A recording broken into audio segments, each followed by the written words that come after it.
Nesta parcela de 3.500 metros cadrados, a carón do Centro Sociocultural Sito en Mosteiro, construirase a residencia de maiores e centro de día de Pol.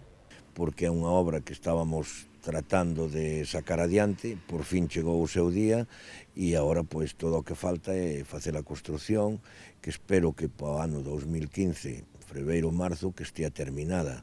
Un soño feito realidade nun concello no que máis do 22% da súa poboación supera os 60 anos de idade. Pol é unha población que está moi envellentada, entonces non hai onde pasar un rato, nin. Os maiores non hai posibilidade, únicamente nun bar para xogar unha partida, pero non hai outro local. É unha cousa moi importante.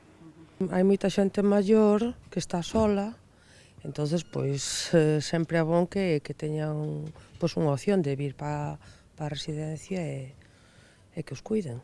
O lugar vaise transformar nunha zona de lecer.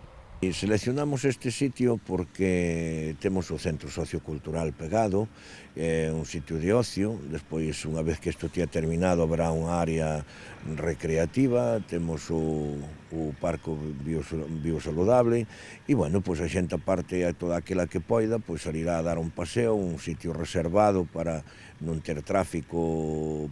Residencia con capacidade para acoller a 36 persoas evitará o desarraigo dos veciños que ata agora teñen que trasladarse a outros centros fora do seu municipio. Que neste momento, pois igual temos 20 e tantas persoas espalladas pola provincia, xente que se ve necesitada a estar nunha residencia porque lle falta familiares ou non ten familiares ou porque os mesmos familiares non nos poden atender porque traballan, non? Aquí, uns cuantos señores que se fueron unos a Monforte, outros a outro sitio.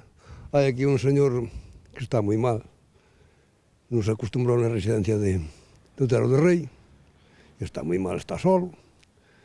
Se estuviera aquí na residencia, aquí estaría tranquilo. Están cerquitas para a familia, por veciños que viven, para nós outros todos xuntos, maiores hai muchísimos, e non temos que nos coida demais. A posta en marcha da residencia suporá a creación de 20 postos de traballo en Pol.